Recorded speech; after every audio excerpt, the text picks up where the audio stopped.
Yeah. Welcome. Yeah, And then totally we fine. can. Cool. Okay, you ready? Yeah. You got your Yep. coffee in front of you? Perfect. Yeah, I Me do. too. My still Cheers. holiday cup. Oh, nice. But yeah, already. Okay. Naya, welcome to Larger Than Ourselves. Thank you for having me. I'm excited to be here. So, tell us how it all began. I read one article about you that listed about 7 different family members who were all extremely good athletes, football players, track racers. You mentioned before we started recording that your family had been amazingly fast track athletes. So athleticism obviously runs in the family. What led you to volleyball? Yeah, so yeah, as you said, most of my family they were all collegiate and or professional track athletes. And my dad actually he played both college football and ran track, so he was a dual sport athlete. So it's kind of funny because it was never like an obligation. Obviously, like I started out with track and field from the moment that I could really run, just because that was my dad's passion, and I was a part of like track clubs and whatnot at a very young age.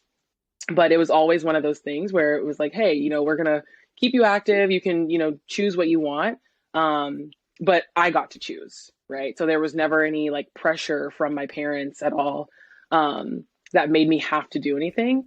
But how I got into volleyball is so interesting because I was kind of considered like late because I didn't start really playing club volleyball until I was about 16 years old.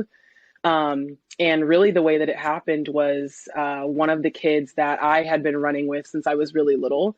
Their parents were talking to my dad one day after like a practice, and they were like, "Hey, we have like our grandfather, like he has been playing volleyball forever. He runs a club. Would Naya want to come over and try it? Like she's getting so tall. I was taller than everyone else, and yeah, like literally, it was that was it. Like I went to a practice, and I was like, this is fun. I really like this, even though I had no idea what I was doing. And so they just kept taking me to practices, kept taking me to practices. And then I started playing club volleyball, and that was it. Nice. Did you continue with track while you started getting more serious about volleyball, or was it a pretty complete switch? No, I continued to run all the way until I graduated high school. And actually, at the time, I really actually wanted to try to run in college too. Like, I didn't care about it as much as volleyball in the sense that, like, I had different goals for volleyball of, like, wanting to, either, really, really improve and play really well. But I would have loved to continue to do it just because I loved how, like, in shape I was when I did both. Right. Um, and yeah, so I was still pretty passionate about it. But once I got to college, since I was such a raw athlete with volleyball, since I was so new, all of my focus really needed to be on volleyball if I wanted to continue to play at the collegiate level. Nice. And what distances were you running in track? Yeah, so I started out with doing all the relays. Like I did the 4x1, and then I did the 4x4, and we really found that like I really found my stride actually in the 400. So the Okay. 4x1 was really fun to do, but I was pretty tall. Obviously, I'm 6'2", and I would say like I was fast, but not fast enough to where like to run the 100 like Right. all the time. But the 400 was really where I found my stride, and yeah, I kind of stuck with that. I used to do jumps too, like long jump, triple jump. My dad tried to get me to hurdle, and I don't know why I was like so against it. I was a stubborn child. I was like, I don't like this. I don't want to do it. But yeah, I stopped doing any of the jumps once I started playing volleyball, just because it was killing my legs, like shin splints. I would go from Oh like well. track practice directly to club volleyball practice, and it was a lot. So There must be a huge benefit from having learned jumping technique. I mean, I guess that it's different technique if you're going for distance rather than height, but being tall and having explosive jumps in volleyball must be a huge asset. yeah, definitely. And I would say that like my explosiveness when I first started playing volleyball, I credit that fully to being a track and field athlete first, because the short bursts of speed are so important in volleyball. You really need that. I mean, the endurance, obviously, I could just keep playing, keep going, long rallies, all that stuff in volleyball. I was usually uh, fine. And yeah, the jumps, like even though I hadn't done, I think at the time when I started, like it had been like a little bit going into college since I had like jumped at all. I still had the foundation, and the rhythm, the coordination, all of that kind of stuff. So it Yeah, did nice. translate well in terms of like movements in volleyball. So Yeah, and I can't imagine you'd ever get to the levels of pain aerobically in volleyball that you get to in 400. I mean, that's just the most never. painful. You just suffer in a 400 meter. Yeah, yeah. It was always tough. Like we always used to joke, like you always get like kind of like the butt cramps, like after where you just kind of have to like sometimes I would just need to like lay there. I'm like, no one touch me. Like I just need to sit for a minute.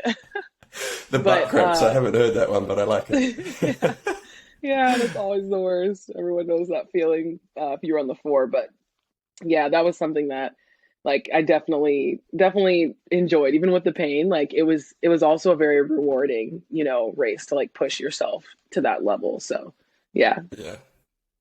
only good Oh, memories very there. cool. Um, so since then, you've competed in so many different countries. I was doing some research for this episode, Mhm. and it must have been like 7 or 8 different countries that you've competed in. Do you Yeah. have a favorite among them?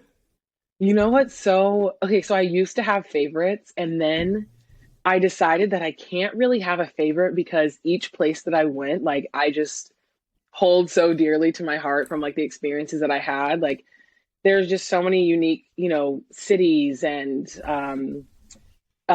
landmarks and things that I saw that it's hard to have a favorite because I had so much fun like in each place, I would say. But I would yeah, I guess for my top three, it would definitely be Turkey. So living in Istanbul, Switzerland was just perfect. I mean, and it's so small. Like I explored like a lot of Switzerland because you can just drive from like one end to the other in like 2.5 hours. Yeah, And then living in Budapest in Hungary. Those would be my top three. that's a strong top three. Yeah, yeah, yeah. I mean, Istanbul is one of the craziest cities I've ever experienced. I It's mean, so different. a year living in Switzerland, I feel like a year living in Istanbul, you probably have more to explore at the end of Hmm. it than a year living in Switzerland. It's so Hmm. sprawling and huge. And what are there, like 20 something million people living in Istanbul? It's Yeah, it's extraordinary. it's it's crazy. Like I mean, the traffic also. Yeah. It's like least favorite part, but I mean, there are so many people there. It's pretty insane to think about. But yeah, like you said, the city is just so sprawling. There's so much to see. I mean, even with like, I feel like I did a lot while I was there, but there's still so much that I could do. And like, I didn't even really get a chance to see that much outside of Istanbul just because there was so much to do there. And you know how it is, you're training all the time, you've Yeah. got practices and obligations. So, I didn't get to see like a lot outside of it, but there's so much more to explore. Like the Turkish Riviera, there's like some really insane like beach like towns that everyone goes to that are just so beautiful. And yeah, I have plans to go back eventually too, Nice. and check out the other areas that I didn't get to. So there's so much to do. And so you came back to the US early 2021. Well, it's already 2023. So early 2 years ago, following an injury there in Turkey, Yep. and have since competed on the Athletes Unlimited tour. Yeah. Could you just explain Athletes Unlimited, how it works, how it's different from your typical tour? Yeah, so AU is essentially a startup. So the season is it's really short. It's only 2 months. And for volleyball, it's actually based in Dallas, Texas. So the cool thing about Athletes Unlimited is that it's just a way to, and really like the like the goal is obviously to promote women's professional sports in the U.S. and to kind of kickstart getting different leagues started for women's sports. Um, and right now, Athletes Unlimited has volleyball, women's basketball, lacrosse, and women's softball. And yeah, I mean, so far, the last couple of years of it, they've just done really well in terms of like, viewership. like kind of getting sponsors. And I feel like there's just a lot more eyes now that are on volleyball because we don't have a full professional volleyball league in the US, sadly. And Mm. we also know that women are severely underpaid in various sports all over the world, essentially. Um, and so it kind of offers this like insight into what it could look like if we are able to start full like women's professional leagues here. Um, and yeah, I mean, I think what they're doing is really, really great. And it's really nice too because it has given, a number of us a chance to be in the US. Yeah. And for the girls who, there's a lot of girls who, either were had to come off of like injuries, so they weren't able to go play overseas for the season. So like AU gives them a chance of like, hey, I'm going to be out, I'm going to be injured, but I know that I could, even just for 2 months play, another like kind of small season if I wasn't able to leave the country for, whatever reason. Yeah. So there are a lot of like benefits to that, but I do know that, eventually they're going to want to obviously expand and grow into a full league. Cool. And so I was reading this. Is there something different around? It's more athlete focused than team focused, like athletes switch teams, or is this? I couldn't quite wrap my head around it. Yeah, so it's kind of like so it's basically a draft every week. Every week. And Okay, how, cool. yeah, every week you're on a new team every week, and it's really interesting because it's kind of like this mix of like I said, you're in like a draft every week, where you get drafted to a new team, and then it's also kind of like fantasy sports mixed in because then you have like a leaderboard where it shows like your like points, and so the point system a little more complicated to explain, but essentially you can get points like individual points from, scoring. You can also lose points for certain errors. And then on top of that, you also get points from like set wins and then team wins. So there's kind of a lot that kind of goes into that in terms of the leaderboard. So that's where the fantasy sports aspect kind of comes in. Right.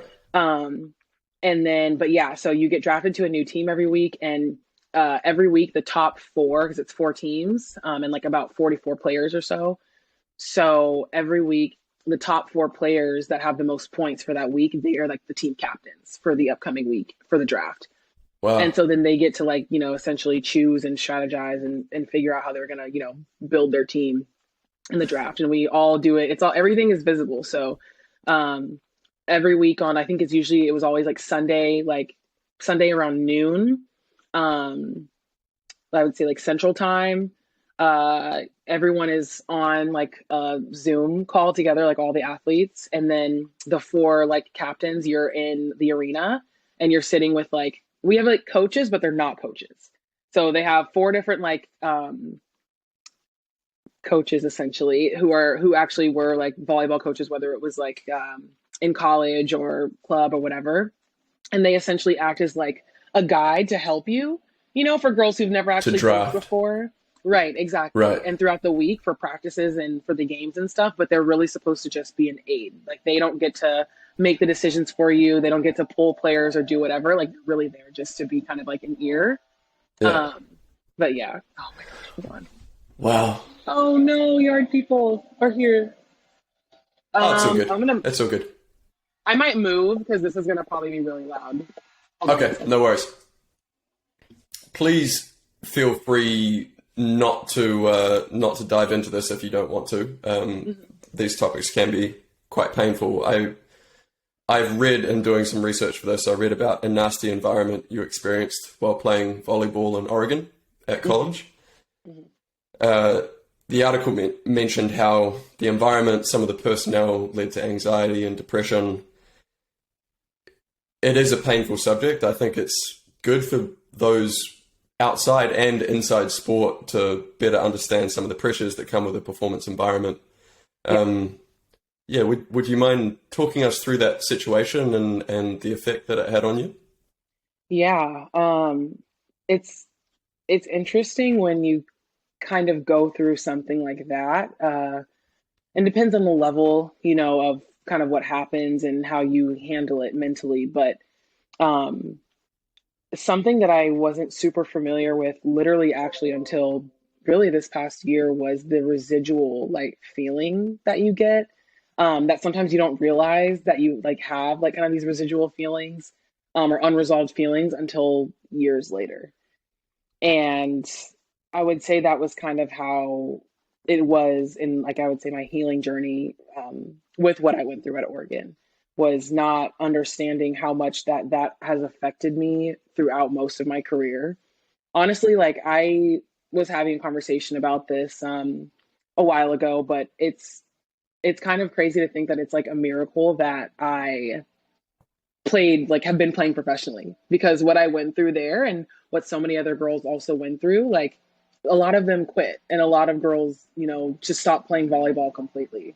Um, this is ridiculous. Oh my God. Can you hear it? They're chasing you around. Oh my God. You can't be serious. Too good. Can you hear it? Just very slightly, yeah. Okay. Oh my gosh. I'm going to Um, have to figure out where I can go. oh Where yeah, I can no, go it's in this getting louder house. now. Yeah, it's super loud. They're coming around this way now. I'm gonna run back. At least you got that sound. Yeah, Right? no worries. This is crazy. Okay, I'm gonna run back to the other part of the house. I might have to just tell them Cool. to go, but yeah. Okay, hold on a second. Cool. No. Timing, of course, this would happen today. This is so ridiculous. Murphy's Law. Oh, That's all good. okay. So I know, honey, your podcast is gonna have me like bouncing from multiple locations. It's just so annoying. Okay. Yeah, so you asked about Oregon, and everything's recording, by the way, so I'm Cool. good. Cool. Good to go. And But yeah. so just to add some context to that for the listeners, as far as I could tell, this was sort of an abusive relationship from coaching personnel to players, where there was, like abusive language used, manipulation emotionally, and that sort of creation of a pressure cooker environment where it wasn't needed. Is that sort of an accurate way to frame it? I don't want to put words in your mouth there. Yeah, so really what it was, and you know how it is as an athlete, like trying to explain to people or discuss with anyone really, like what you went through and what, like, how that abuse affected you, or and really I feel like for a lot of people, like, they don't really understand. They've never been in that place, or maybe they have in the workplace or wherever, but to try to explain, how abuse works in different ways, I would just say, for the sake of this, as an athlete, it's the language that's used, it's the tone, and it's with a lot of like relationships between coach and player where abuse happens. It's really like, what are you trying to get out of your athlete, or your player? Um, and I have no issue with tough coaches. I don't have an issue even with coaches really yelling. For me, it always depends on the message. It always depends on the tone, and it always depends on what you're trying to get from your team or that person or whatever. So a coach yelling, saying, I know you guys are better than this and we need to put in a lot of work or whatever, stuff like that. I feel like most athletes can deal with that. And that's not an issue. Like, a lot of us have dealt with coaches that, tend to yell more, but I've never had an issue with that. It depends on what you're saying and what you're trying to get from your athlete. And there's a difference between yelling to motivate and yelling to belittle. Mm-hmm. And it was pretty tough in that environment because of the fact that even if they weren't always like yelling, it was what they said to players and how, I mean, you could see them literally breaking down girls, like their confidence, and how they viewed themselves. And the saddest part was that they took it to a personal level. So it wasn't just like whatever was going on the court or someone making a lot of mistakes that day on the court. They would say things that would have girls leaving practice thinking that there was something inherently wrong with them. Or, as someone who also went through it, something that was wrong with us as a person. And the other really tough part about that environment was that they essentially like tried to turn other girls on the team into like bullies in a way. And so when you left the court, instead of like everything being left there, I had a tough day today, but when I get to the locker room, when I leave the gym, like I'm still friends with my teammates. We're still good. We're still good. We're still cool. They would have girls leaving or being in the locker room where like other girls wouldn't talk to them, or you knew that people were like pissed at you leaving the court for your mistakes. Like it doesn't, it just, it was that kind of relationship where you just had like this huge divide in the team. And you had like the girls who were essentially like kind of like the second coaches, that whatever the coaches did or however they treated people, they would treat other girls the same way. So you Yeah. had that layer of it. And then you had like the kind of people in the middle who were just kind of like complicit, where like maybe they were kind of just left alone and no one ever really said anything to them. And they were too scared to like speak up or say anything or defend anyone. So they just said nothing. And then you had the girls who were kind of like the ones that got beat up on all the time. And that environment 100% was set by the coaches at that time. um and I think that's another thing, that's, as a coach, what you like, the power that you have, like you set the tone for how your team is, you set the tone for how your team treats each other, and that comes from how you treat your players first. You've got a bunch of 18-year-olds that come in, new class every year, and they're only going, like, they will only do what you allow, right? In some Mm. ways. Um, and I mean, yeah, so that was just kind of like, I would say the environment that, we had going on there, Yeah. unfortunately. And it was very, very damaging, for a lot of us. It sounds incredibly toxic, and Yeah. the thing that to me seems like the worst abuse is the abuse of power. I mean, Yeah.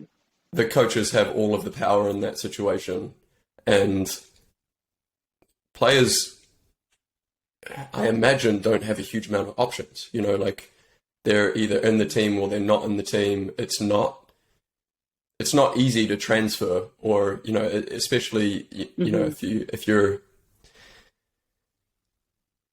you must have felt somewhat trapped in that situation, and trapped because you're relatively powerless compared to the coach, and I just think it's horrible. Yeah. Um, and I'm sorry you went through it. I think it's fantastic that you've spoken out about it, and hopefully Yeah. in speaking out about it, less people will have to go through what you went through. Yeah. And that was the interesting thing too. Like even when I first got there, the girls that were on the team when I came on my visit to the university, like before officially signing to come to the team, um, there were like three or four girls that I felt like I really clicked with on my visit. And so then the next year when I actually came in as a freshman, they were all gone. Oh well. And I think it was like two, if I remember correctly, two transferred and then two just quit. Like they Well. never played volleyball again. They never played at the collegiate level. They were just done. Um, and that was kind of terrifying because I was like, what is going on that happened? Mm. Um, but I mean, yeah, like you said, like just that fear of like trying to transfer. And once I did get to the point where I was ready to transfer, like that was a big fear because I had heard that the coaches had tried to like block some of the girls from being able to transfer. Mm. And yeah, so coaches can like basically when they don't release you, properly. Yeah. So that can cause a lot of issues. And that was a big fear. I was like, oh my God, like what if I try to transfer and they don't release me?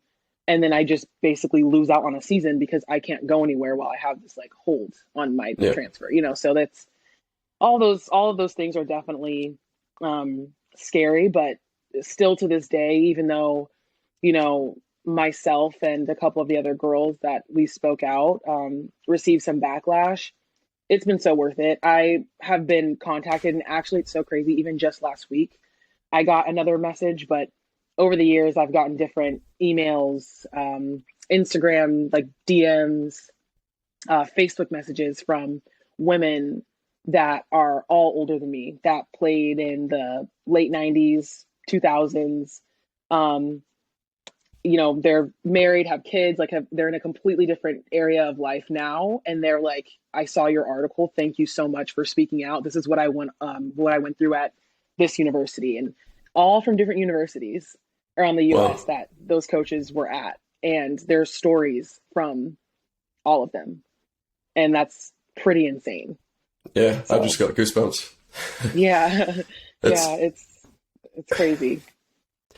am I right in thinking the two coaches either got fired or stepped down? Yeah, they actually did end up getting fired. The girls, uh, which is such a kind of testament, I think, to, a lot of people talk about like Gen Z and how Gen Z is like so open with like speaking, Mm. and standing up or whatever. But it really is incredible that the girls, I think it was 2 years after I left, the younger classes that came in, they actually all got together as a team. Well, They were super cohesive and they literally all went together, I guess, or it was kind of like a story, I guess, that they had all, I think they all came together and went to either the AD, like the athletic director or something. And essentially that was kind of how the coaches were terminated, was I think the team came together and spoke out about what was going on. And it was important that it was well, even the girls who weren't going through, the coaches maybe didn't target them, but they chose to stand with the girls who, felt targeted and whatever. So, yeah. good for them. And I'm sure part of the confidence that they felt in doing that was due to people like you who'd gone before and spoken up and been strong about it. Yeah. Is that Yeah. is that the most difficult thing you've gone through in volleyball? Oh, no. That actually, I would say though, it is the most difficult so far, in the sense that kind of started like some of the issues that I had in terms of just like my play or confidence and just overall like development as a volleyball player. It definitely stunted a lot of parts of my journey. And I really didn't realize how deeply until this past year. And really now, like taking this time off, like, like I think they kind of say when it comes to different things that, people go through, whether it's abuse or trauma or whatever, something that I really do believe is like the body remembers. Um, and that can be, I don't know, physically, mentally, whatever. But mentally, I think that kind of that, like you kind of said, like, the loss of like my autonomy as a player in terms of like what I thought about myself and, like where I felt like I could go with my career. I had so many different like insecurities in my play that I feel like there were times where I would be like on a high where I was like, well, I'm having a great season, doing well. And then in moments where I was on that low, like I couldn't get out of the low, because I would start to kind of believe mentally what they told me that I was, right? That I like Yeah. wasn't good, or, whatever, all the other stuff that they said. So, yeah, I would say that kind of stuff definitely affected me. But I mean, I've had other bad coaches throughout the years. It just is what it Yeah. is. And I would say that because of what I went through there, like it helped me navigate, the other tough coaches that I had throughout like my pro career, essentially. Right. Yeah. Okay. Let's try and flip this back to the Yeah. positive. Yeah. What's Those getting deep. They're getting deep there. what's the thing that you love the most about volleyball? Um, Really the team aspect of just like watching kind of a play happen where you see so many different people do their part to make something great happen at the end. I think that that's just so enjoyable, and it's just super rewarding, um, and it's just fun. It's really fun. I mean, you know, uh, going from, I would say, like track and field, where it's kind of a team sport, but really it's individual, right? And especially if you have your own events or whatever, like you kind of get both. You get a little bit of the team aspect, but it's not the same as when you're in a team sport. I would say, fully, where you're with someone else, and that's even with beach, even if it's just one other person, like you kind of have situation where it's like I have to play or try to play well, not only for me, but for other people, and try to do my best for who's around me. And so I do think that there's a lot of positives to being around others, and kind of helping to inspire others and whatnot. And so I would say like that's kind of what I love about volleyball, and hitting the ball hard. So Yeah, there's something so fun about having practiced to play and then you go out in a match situation and it works.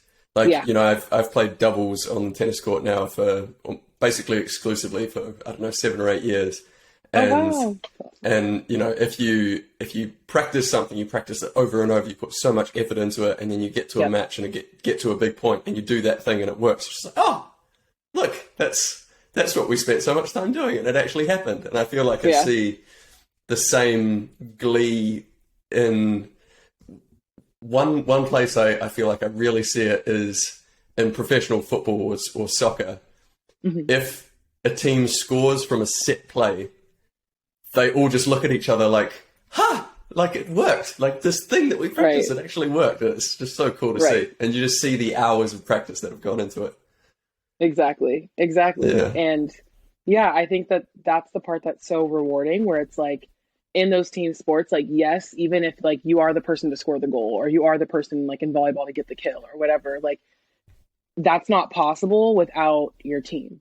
It doesn't matter like how big or small someone's contribution is. Like it really is the fact that, like, you know, for volleyball, for example, like I'm not going to score that point if I didn't get a, you know, pass, or if my setter didn't set me in a place where I could do something with the ball, you know? So those kinds of things, like you do need, you know, each other in that sense. And so I think that that's really cool. And it's like, that point is not only yours, but it's, you know, everyone who's around you. And so I just think that that's kind of the cool part about for sure. I'm definitely on board with that. Okay, last volleyball question, then I'd love to take things off court, so to speak.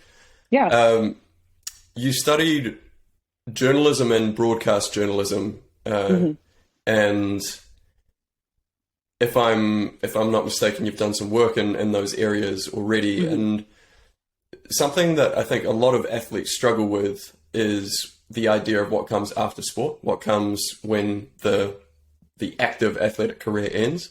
And I just wonder if you've put much thought into that, and whether you have a plan or whether you're open-ended about it.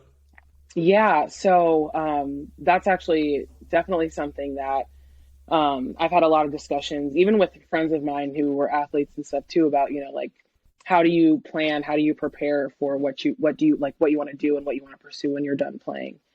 And it's so crazy because journalism has always been like my second career. I always call it that, like, just because I've always been like, oh, you know, once I'm done playing, like, I'll just hop back into it. And that is it, you know, it is what it is.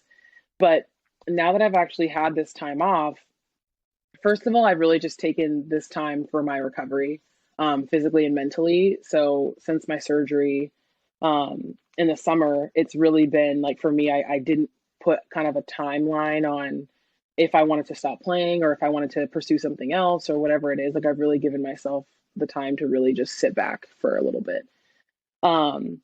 And yeah, I mean, I think like it can be tough, like when you're traveling constantly, like, you know how that is. You're traveling constantly, you're, you know, in different countries, especially for those of us in the US who are going elsewhere, and you're there for what, volleyball, it's 8 to 9 months in another country. That's something that a lot of us, I would say, as Americans, like American volleyball players, have discussed a lot. That makes it difficult, is like, for everybody who has different, you know, career passions or ideas or paths, like, how can we pursue those while we're gone for most of the year? And that does get really difficult. But I think, you know, the biggest thing is, depending on what you're doing, is keeping in contact, I would say, like, with the people, you know, that are there to kind of help you and support you, whether you have mentors or whatever. And then trying to find like little ways that you can do some stuff while you're gone. It got a little bit more difficult for me to maintain, but I did try to start kind of like, you know, interviews and stuff that I was doing on my YouTube, with different athletes and, you know, about various topics or whatever. And it was kind of things like that I was like, you know, like, those are kind of some of the little things you can like work on, I guess, for anyone who's in journalism. But yeah, it really just depends on what you're wanting to do and trying to find ways that you can do that on the side, but not burning yourself out while you're competing. Yeah. We'll have to put a link to your YouTube channel in the show notes. Yeah. Okay, so let's take this off court. You first came into contact with high impact athletes when you met actually our first athlete pledger, and now managing director Hugo Ingles at the Sport Positive conference in London. Mm-hmm. This says to me that you are already actively thinking about how to make a positive impact with your career and with your life. Mm-hmm. What actions have you taken to this point in that area around climate or whatever's most important to you?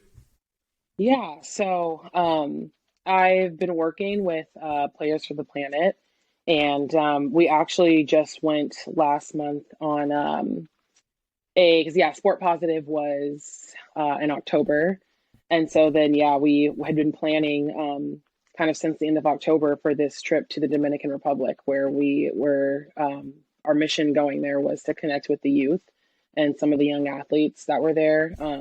That play baseball, and there was girls team that they play softball, and connecting with them, and just kind of helping to kind of spread the message and discuss climate change and how that's affecting people everywhere, and then also to do some beach cleanups. So that was super rewarding, super eye-opening. And on the side of that, the other stuff that I've been doing is just trying to have more conversations about, at least for my sport, for volleyball, especially overseas, how we can figure out ways to be more sustainable. And it's kind of tough because now that I'm like really, I would say like in it and having the discussions, like it's something that still kind of needs to grow. And I'm trying to figure out more ways to kind of spread the message because I would say with volleyball, like it's an indoor sport. So it's something where it's like, oh, okay, maybe like a lot of people aren't thinking that, there's a lot of waste that's generated in volleyball. It's like, oh, we're inside, like we're not, I don't know, like I would say where most of the waste in volleyball comes from is just the water bottles. Mhm. And that's something that I've been trying to have more discussions about is how, what steps can I take? What steps can we take in the volleyball world to reduce the use of plastics and single use plastics in our sport? And it's definitely a conversation that's going to be ongoing because it is really difficult when for a lot of like sports teams, especially in Europe, a lot of the sponsors are from companies like from, water bottle companies. Yeah. And so it's one of those kind of things where it's going to take some time, like chipping away to spread that message. But it's something that I'm pretty passionate about and trying to continue to figure out ways that I can do that. Yeah, I've had a similar experience in tennis, and you start realizing just how many stakeholders there are and how much they have invested in things like water bottles. And then the other thing that we've come up against in tennis is the risk of doping. So if you don't have a sealed bottle, then how can an athlete be sure that it has been tampered with? Like I never put too much worry or anxiety into that because it just never really entered my mind. But, the top singles players are drug tested, I don't know, 30 to 50 times a year, and there are huge stakes, right? Like if there's huge money in slipping some banned substance into someone's drink and then getting them off tour for 2 years. Right. So yeah, it's a thornier problem than I initially thought, but I'm totally on board. Like it seems so ridiculous these days to have single-use plastic bottles in such a public-facing thing as sport. Yep. Yeah. Yeah. Yeah. Especially like you're saying, like when, the cameras are on you and you're on TV, you're on streaming, whatever. And then you see during the match, or during like the water breaks, like it's just like plastic water bottles, plastic water bottles, plastic. And it's like, oh my gosh, it's like, it's a lot to see that. And then, you have millions of people or, however many people watching, like you said, whether it's like the top singles players or even for volleyball, like the CEV, European like volleyball championships or whatever it is, like, people that are like all seeing this and watching, and, there's just tons of water bottles all along the benches and on the side, side of the court. So yeah, it's definitely tough to see all the time. And yeah, as athletes, I feel like a lot of us, we get so used to like using like our reusable water bottles and taking them everywhere with us that it is kind of ridiculous that once you actually get to like the game, like you can't even use it, Yeah. So. Ah, that's interesting. I've had that same thing. Like I take my reusable bottle everywhere, but then I've had chair umpires say, "Hey, you can't use that because it has like a tiny little bit of writing of, I don't know, like Clean Canteen or whatever the brand is on the spot." It's Yeah, like, come on, like, yeah, can I just put some tape over it or something? But yeah, exactly. money Yeah, money moves the world, huh? it does. Like even it was kind of funny. Like my a few of my teams in Europe, like actually, now that I think about it, I feel like almost every team I've been on, like initially when I first get to the team, like the girls would always be very confused on why I would bring like my reusable water bottle like onto the Right. court. And it's just kind of like, because to them, it's like, what's the point? Like we have water here in like Right. the plastic bottles. And to me, like I'm like, well, depending on the weather, like especially like for most of us, when you get to a new team, it's usually in the summer. And I would say like for a lot of teams in Europe, like the infrastructure, depending on the teams, it's like our gyms, like we may not have like air conditioning or we may not have, you know what I mean? So it's like the water bottles are going to be kind of warm. Whereas like if I get water from like my apartment before heading to like a training or a practice, like use my hydro flask, the water's going to stay cold like for most of the Yeah. practice, So Yeah. those kinds of things. But it's like interesting that I've always had to kind of like explain why. And then for games, you absolutely can't use it because the drink or like the carriers, like the bottles that we get, like they specifically fit only those bottles. So like I can't fit Right. my reusable water bottle in that. So so many factors, like you said, to it. But yeah, yeah, it's tough. It's a tough sell. Well, good for you because I feel like it takes individuals like you doing the right thing and enough individuals like you doing that to Mhm. create a bit of a trend and Yeah. to start a change because if there aren't people like you doing it, then it doesn't change. And it Hmm. has to start somewhere. So thank you for doing what you're doing and please do continue. Um, where did this drive come from to care about the environment? Like who taught you to be charitable? Yeah. So it's kind of interesting because I feel like that's just always kind of been that's always how my family has been. And I think maybe it's because like my dad loves to scuba dive. And growing up, like I feel like whenever I'd be home, my dad or my parents in general, they would always have like I don't know, National Geographic on TV. And like my dad absolutely loves watching like Discovery Channel, so it's like he would watch a lot of stuff about like ocean conservation and just anything kind of regarding like ocean life and sea life. And so I learned a lot like from him in general. And I would say that I have learned from an early age. Like, I mean, we've always like recycled. Like my parents also have always used like reusable like water bottles. Like it's just they don't like when every time I come home to visit them, even now, like they just don't buy flats of water. Like that's just not a thing because we have Mm. so many reusable water bottles like in the house. Like it's kind of funny. My brother and I were both home for the holidays this year, and he tried to like take one of my water bottles, and I was like, "Go in the cabinet." Like there's so many. There's literally like 20 reusable water bottles in there. So I feel like that's just one of those things that like we learned from them. You don't leave your trash Nice. anywhere. You respect everywhere that you go and you visit. You recycle. I mean, that's just always been a kind of staple. So it was something that has just like I feel like I just grew up with it. So I never thought of like anything different, I would say. So Nice. A lifetime mhm. supply of reusable bottles. Perfect. Honestly, so ridiculous. But yeah, And so what drew you to high impact athletes? yeah, after speaking with Hugo at the Sport Positive, I just loved the message and the mission.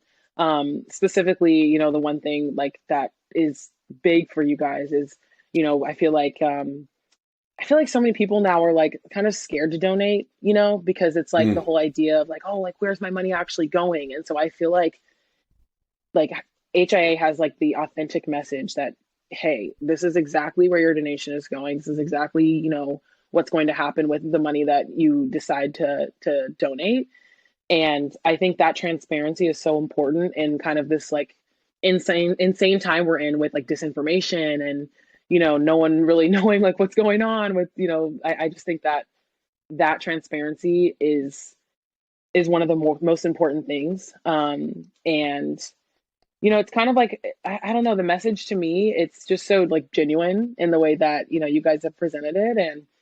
And I think for us, like being able to kind of give back and, I mean, especially right now with like, offsetting emissions, I feel like is kind of one of the most important conversations happening right now in kind of the world of sustainability. And the fact that that's also a big focus for you guys, I think is a really, really, really, big draw. But more than that, I'd say just the transparency. It's awesome. Yeah, it seems like, well, firstly, I think transparency should just be the norm in the charity space. Like, Right, all non-profit books should be open, in my opinion. right. And I think it's that lack of transparency that has led to, I think, quite widespread mistrust of the space. Yeah, yeah, And that sucks 100%. because, like, I want to say confidently, I do believe this, that I think the intentions of the vast majority of people in the non-profit or charity space are good. Like, people Yeah, go into the non-profit space to try to improve the world, not to try to make a buck. I mean, it's not where you go to right, make money. right.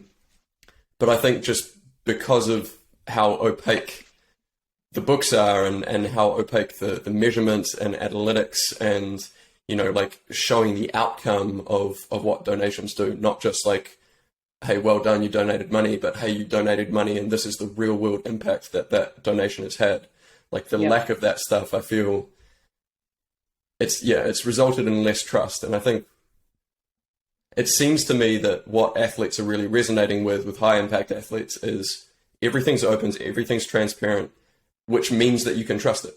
And yep, I've almost felt from a lot of athletes, I've almost felt almost like a sense of relief. Like, hmm, oh, okay, finally, here's something that I can actually trust in the charity space. And a lot of athletes I've spoken to haven't sort of dived into donation or into the charity space because of the yeah, lack of trust. It's like, okay, yeah, like this is exactly. the step, which is really, really cool to see. Um, yeah. Yeah. Yeah. And I would say So that that's where you guys set yourselves apart is the fact that we get to see exactly like where it's going. I think that, yeah, yeah, you're totally right. I mean, you think of like, I don't know, things you see on social media where it's like, hey, donate to this. And it's like, okay, you can donate X amount of dollars, but it's like you never hear anything again, or you never know, like what yeah, happened after that. And you don't know. Sometimes you may not even always know if like your donation actually helped in whatever like they were trying to accomplish or whatever the mission was. So yeah. yeah, I would say that too. And then even like, I feel like the follow up after of like, hey, this is what's going to happen from here on out, or this is what the next step is, I think is also very important. Yeah, that last point to me is such a key one where I feel like a lot of charities will report outputs. So top of the head example, like in the mental health space, you donate to a mental health nonprofit and they say because of your donation, we could pay someone to have 3 calls with people who are depressed or at risk or something Hmm. like that. And that's good. Like that's a good thing. But what you really need to know is what was the outcome of those calls. Like Hmm. if the calls didn't actually have a positive effect on those people who were at risk, then your donation hasn't actually really had a positive impact. So it's that jump from, okay, a charity needs to have outputs, but then what's the outcome from those outputs? And Right. I feel like a lot of charities don't take that extra step to measure the outcomes and, like change and switch and pivot and try and make that as maximally effective as possible. Yep. But yeah, that's the charities that we recommend and that we work with. They all go to the nth degree in measuring the outcomes. So it's like, okay, not only do I know what the outputs have been, but I know the real world impact that these donations have had. And Right. yeah, I could rant on this for many hours, so I'll stop myself there. Um, it's obvious that the cause area that resonates the most with you is climate change and the environment. Mhm. Um, actually, no, I'm gonna edit that one out because I think you've already answered that really nicely with the National Geographic and like how you came to Oh, care about the uh-huh. environment. Yeah. Um, Yeah. Yeah. okay, so next one is quite a deep question. Okay. How do you want to be remembered? Ooh. Um,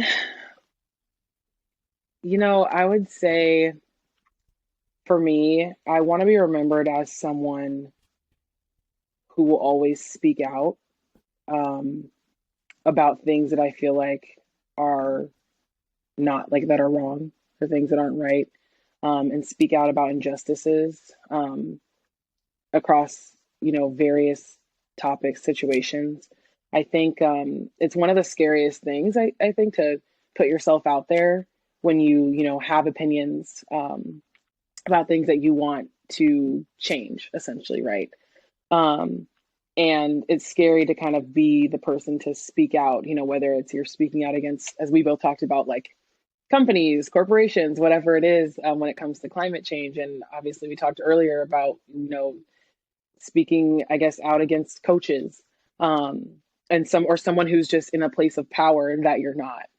Um, but I think that's something that I would want to be remembered by, is just to be someone that, can inspire others to, when you see something that's wrong, when you see injustice, like speak, use Hmm. your voice, and to kind of do away with that fear of, I may face some backlash because, as you said earlier, like by, so many people not speaking and not taking steps, others suffer, and it may not be today, it could be months from now, it could be years from now.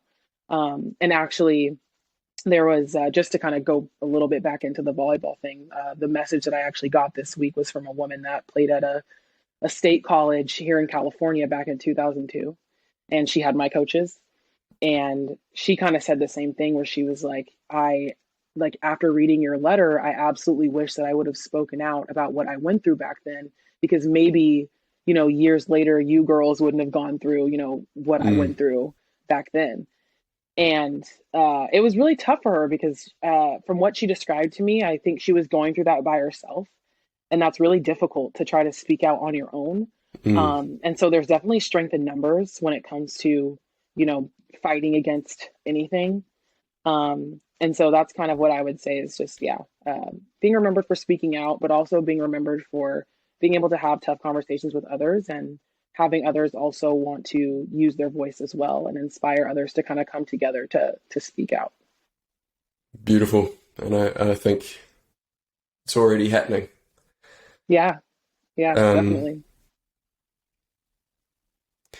okay, let's move on to some quickfire questions. Okay. And the questions are quickfire, but the answers don't have to be. The floor is yours. Take as Cool. long as you want. I'm already long-winded. I'll have to Okay. curve that a little bit.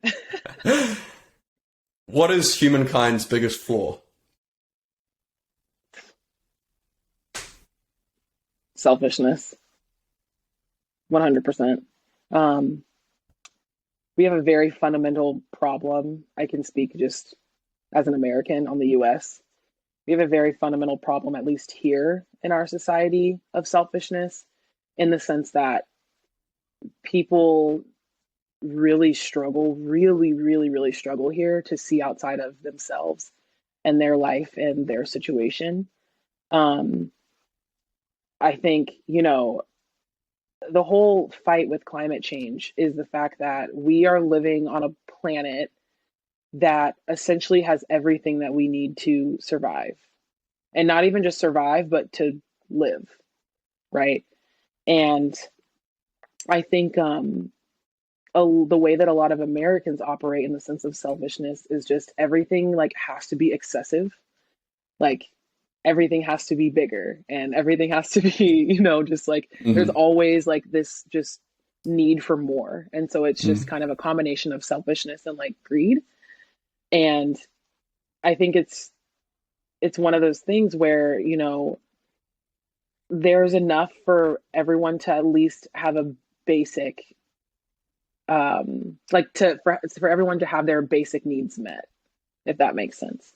Yeah. Um, and so I would kind of say that that's the first thing, is selfishness, and not thinking like, hey, like what could those of us do who, have the means to help others kind of have, like, again, like the necessities, at least, at the very least.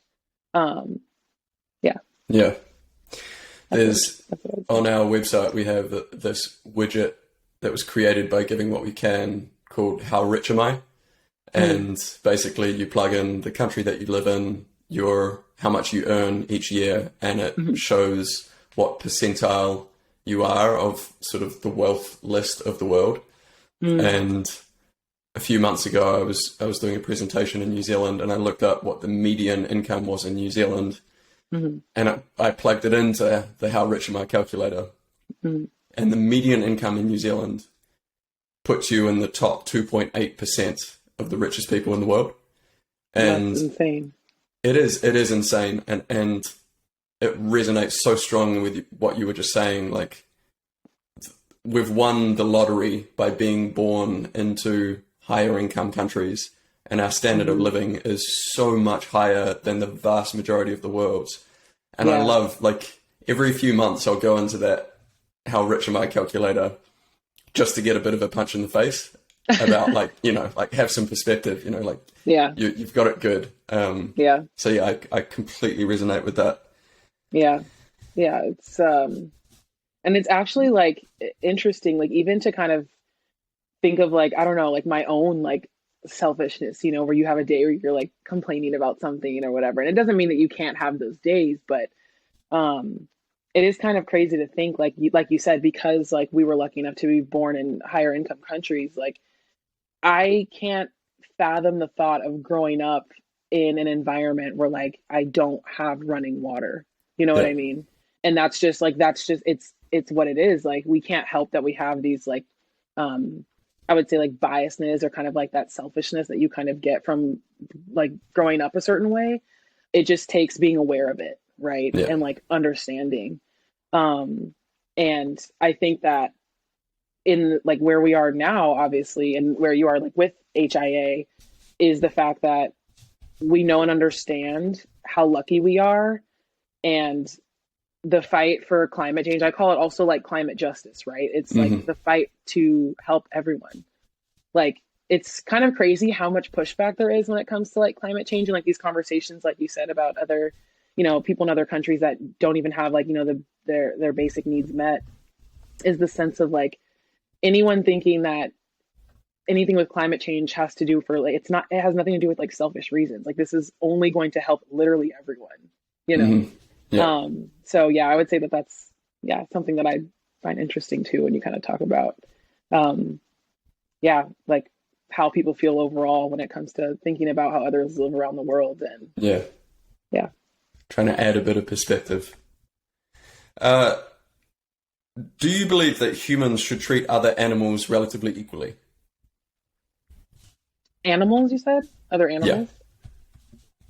Um yeah, I mean it's the conversation, right, of like when I would say, go anywhere in nature, and if something happens to someone, or it's like the conversation of like, well, you're in their environment, right? Mm. um and I do think like, I mean, absolutely, I think like there's a way for us to kind of like obviously coexist with nature. And I think we've, as I would say, as a society, have kind of gotten away from that, because we're in very industrialized cities and spaces now, and we've kind of destroyed a lot of nature. And I Mm. think where the disconnect comes with a lot of people in relation to how people might feel about animals, um, is the fact that you can kind of live your whole life in a city and like never really see, um, I don't know, any animal in the wild in nature at Mm. all. And so that does create kind of a disconnect, and if you don't get out and kind of see, and you don't even have to necessarily travel the world to hopefully be able to go somewhere near you that you can kind of see nature for itself, even if it's just Mm. like, I don't know, sitting under trees, and like watching birds. Like it's one of those things where it just kind of takes like having a different perspective, and again kind of like going back to the selfishness thing, and thinking that like we're not the only ones on this planet, Mm. and we need animals and we need nature. And I mean, all of that stuff is important, for us to live and to be here. And yeah, I would say that Yeah. Yeah. Do you ever feel overwhelmed or helpless? Uh, Definitely. Every once in a while, when you really kind of think deeply about where we are, um, as a society, and you read reports or updates on, what's happening. Like you said, even with what has been happening, this week and the last Mm, 2 weeks in California with the weather. Um, it's moments like that where I feel like that kind of like existential dread can set in, where you're like, there's literally evidence, and there's still people who just don't care to change their actions. yeah, And really, actually, when we talk about climate change, like the focus should be on, the what is it? I think it's like 100 companies, right, in the world that are kind of responsible for a lot of the damage that's being done to our environment. mm, Um, and I would say like that's where the helplessness comes in, is where it's like, we can recycle and do all we can as an individual, but it's got to be them, the corporations, it's the people with a yeah, ton of power and, money, where the only way that this gets done is by getting them to understand what's at stake. yeah, Um, and I've seen so many comments about it, and it's, at first some people think it's like funny, but it's just, it's so true. It's like all of the money and riches in the world won't matter when no one's here anymore, yeah, you know? Um, yeah, absolutely. And in that sense, like what you were saying earlier, those companies adjusting how they operate is also a selfish endeavor. Like yeah, they have a limited lifespan if they continue the way they're continuing. yep, And I think offsetting is a good step, but I also think we need to think beyond offsetting, right? Like we need to think how do we reduce emissions in the first place? Like yeah, if we're gonna long term not only try and stop the process of climate change, but hopefully even get it back to, before industrial revolution levels and sort of restore the planet to where it should hmm, be if we hadn't yep, have, done what we've done over the last couple of hundred years. yeah, I think like things like policy change and green tech and innovation and how we create energy and how we provide for these amazing technological lives that the lucky ones on the planet live. Like, yeah, I feel like we need to go a step beyond offsetting and basically get those top 100 corporations in the world to change the way they act, not just try to like plant trees to offset all of the bad stuff that they're doing, but actually change right, what they're doing in the first place. right, exactly. Yeah. Yeah, one of the interesting things when I was in the Dominican, we were doing the beach cleanups, and of course, the bottles that we saw pretty much the whole time, it's like Coke and Yeah. Sprite, and there was someone on the trip, I can't remember who it was that said it, but someone was saying that they have been trying to get Coca-Cola's attention for a while now. And um, the whole point is like kind of going back to what we were just saying, where it's like we have to get these companies that are contributing, to pollution, to try to figure out a way, like what can you guys do with your Yeah. products, to kind of combat waste and really honestly combat producing plastic bottles. But that's another conversation. Exactly. um, Exactly. Like rather than putting yeah, the onus on the consumer, well, yeah, hey, like like how about just stop putting this product out in the world that, is exactly, terrible for people's health and also terrible for the exactly. planet. Yeah, and it's kind of crazy, like you said. It's like the blame is being placed on the consumer, where it's like, well, you're not recycling, without taking into account that there are literally countries in the world that don't have recycling. Like Mm, they don't have. I think that was the most interesting thing about visiting the Dominican, was to learn that, in the U.S. and most other, I would say, like, developed countries, is we have like a waste system. So like, you have your garbage trucks that come once a week to pick up your trash. And now actually in California, there's a lot of places now that you now have like the three trash cans. So usually you have like the one for yeah. just waste, one for like, I don't know, kind of like yard work kind of stuff, like anything else that goes in there, from yard maintenance. And then now there actually is a blue recycling bin. Nice. for all like homes, residences, whatever. And I think that's awesome. But there are many countries that don't have any of those. And the Dominican was one of them, where they don't have a waste system. Yeah. So where are people supposed to put their trash? They're not going to just let it pile up in their homes. Like, they have to put it outside. And Yeah. then you put it outside, and it's an island, so it's tropical weather, and all that trash gets washed into the waterways, into the oceans. And you have Coke that's like, you got to get rid of your trash, like recycle Yeah. to where, like Yeah. there are countries that Yeah. don't have that option. So it was kind of a interesting topic to like have that person kind of like show the other side, where it's like, hey, I've tried to get their attention. I've tried to ask if there was a way for them to go back and, maybe collect, like, make an incentive for consumers to like return your bottles, somewhere. Yeah. You can collect all of your waste and, figure out what you guys want to do with it. How can you turn this into something else? And to them, they don't see that as like, oh yeah, we could really help reduce a lot of waste per year by doing this. We might lose, I don't know, $50 million or whatever to like $1 billion, but your profits every year, I mean, they make so much money. It's like, you can't take Yeah. a little bit of a loss, so Yeah. that's that conversation. So. And this is where I feel like the groundswell of individuals speaking up about this stuff is going to really matter.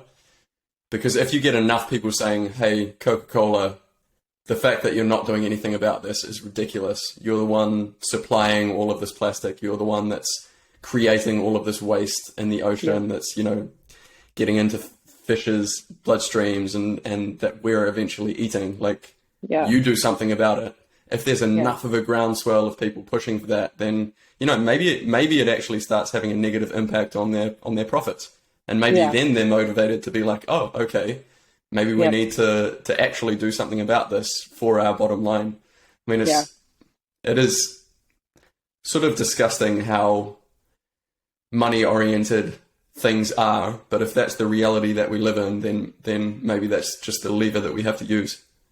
Yeah, exactly. And even to your point with that, like trying to get people to come together, it's going to really have to be a push for people to see outside of like themselves and to see how important it would be. Like you said, it's and like I was saying earlier too, the strength in numbers, right? Yeah. To get people to come together and kind of fight, as you mentioned too, which is so true, like the partnerships and sponsorships, right? Because like you think of, I'm even just thinking now of like different venues. So let's say I want to go to like, I don't know, a Warriors game here in San Francisco. And it's the fact that like, even at the Warriors game, like in the arena, when you go to like the little, to get food or whatever, like Coca-Cola's there, And so it's kind of trying to get their attention to fight all of this. And it's like, hey, like you guys are literally everywhere. And this is why there's so much waste, not because of consumers. So, yeah. Okay. What is the best thing about humanity, and can it save us? Ooh, that's a good question. I have to think, because humanity sucks right now.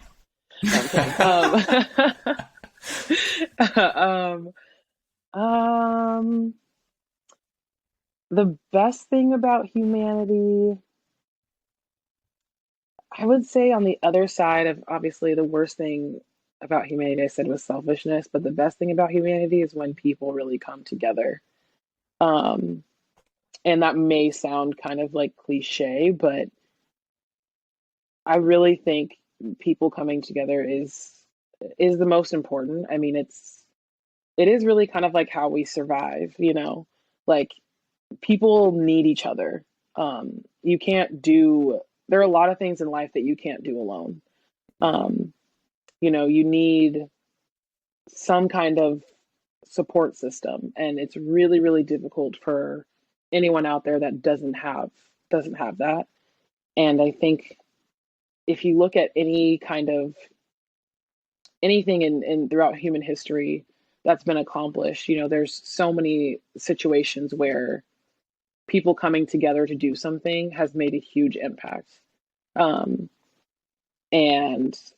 I would say that that's definitely the best thing, because it's strength in numbers again. Like I said, it's getting people together, for the greater good, and being able to kind of join forces or join hands or whatever with people and, fight for something, for the betterment of everyone around you, I would say is definitely one of the best things. Because it's like you don't ever want to, like, just saving yourself is never enough. Like, it's so important to save as many people as you can, or whatever the case may be, or just bring people together.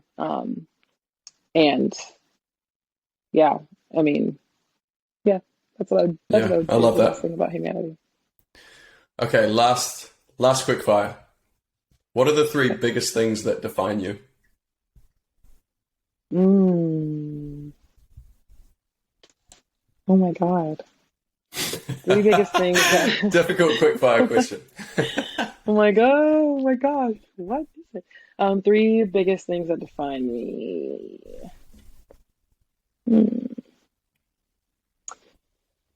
this is tough. Let's Can I see. offer one word for you? Yeah, Strength.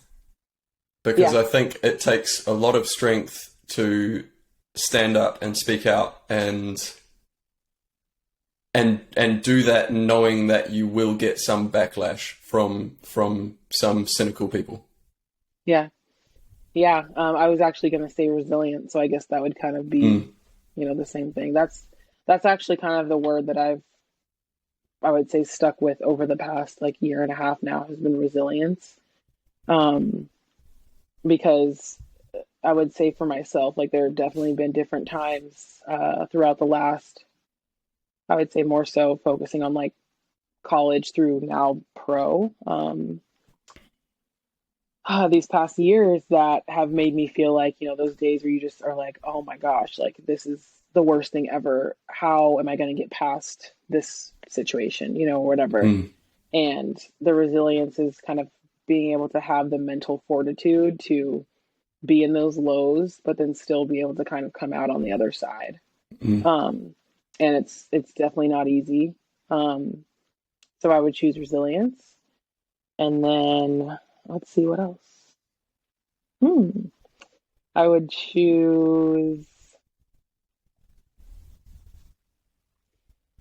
I guess I kind of want to say like I would choose the like joy, Mm, just because like even in really tough times, I always try to find like the beauty or like humor in my life or in just life in general, even when things are really difficult, and trying to find ways to really like appreciate like what I have and what I've done and what I've been able to do, um, and the experiences that I've had. Uh, so I would say joy and no, what's something else that I would want to say? I would say joy and maybe like just honestly really being like grateful. mm. Um, so yeah, three words that I would say. You said define me, right? Yeah. Yeah. Yeah. Resilience, Resilience, joy, and joy, gratitude. and gratitude. Hmm. Beautiful. Yeah. Good mix. Yeah. I would choose those. Try to live a positive life, even though I'm usually a pessimist about things. Hey Naya, how can everyone keep up with you and what you're doing? Where can people follow you? Yeah. You can follow me on my Instagram. So that's at Naya Crittenden. So my Insta is honestly where I usually will post most things. I've kind of taken a bit of a break, I would say, lately, just to kind of, you know, focus on myself for a little bit and, get Mm, things kind of, yeah, just kind of refocus and whatnot. But definitely going to be kicking into high gear here now in the next week or so. So yeah, my Instagram is really the main place, and then I'm planning on doing a lot more with my YouTube very soon too. I kind of like I don't know how you usually feel about it, but I've never really taken like a social media break. But I feel like there's been times where I just kind of have scaled back from how much I like mm. post or whatever, and then I'll have times where I post a ton. But I'm kind of ready to really get back out there and get back to really posting and being super super active. Now that I've kind of taken a little mental break. So, Nice. mhm. My wife and I agreed probably about a year and a half ago that we'd have no social media on Sundays. So we have Nice. a weekly thing where, yeah, we hold each other accountable, and I mean, it's only one day a week, but actually, it feels really nice. just to hit pause and, you know, I think it's more, for me, it's more in those sort of nothing moments where, you know, you're like waiting in a line, or you just have 5 minutes where you're not doing anything and the first impulse is to go onto Instagram or go onto Twitter and sort of see what's happening in the world. Mm-hmm. But then if you can't do that thing, I find those little patches of time quite beautiful. Like they get filled up with something really additive and positive, rather than, like, I don't consider scrolling through social media to be additive to my life. It's just a filler. Yeah. So yeah, it's small, but it's something. But yeah, I'll awesome. Link to your Instagram, to your YouTube in the show notes. Naya, it's been really lovely to chat. Thank you so much for being open, and for all the work that you're doing. Yeah, I really admire your strength and your resilience, and standing up and speaking out about what you believe in. It's doing a huge amount of good in the world, and will continue to do so. So thank you for spending this time with us. Yeah, thank you so much for having me on and for listening to my long-winded answers. So great. You actually did really better than me. In the quick fire, I rambled on and I didn't even get to 3 things about myself. I think I tapped out after 2. So well done. Yay, good. You know, yeah, I mean, I feel like it's one of those things for both of us, you know, when you're really passionate about stuff, you can obviously continue to talk about it, you know, because it's like, yeah. I mean, these conversations are really, really great. And I really like that, you know, you have this platform to be able to speak about this, because so much of this really goes hand in hand. So like you said, being able to speak up about, you know, injustices, not only in like your personal life, but like we're obviously speaking out about what's affecting everyone, you know? So yeah, really appreciate this platform. And thanks so much for having me on. Beautiful. Okay. I've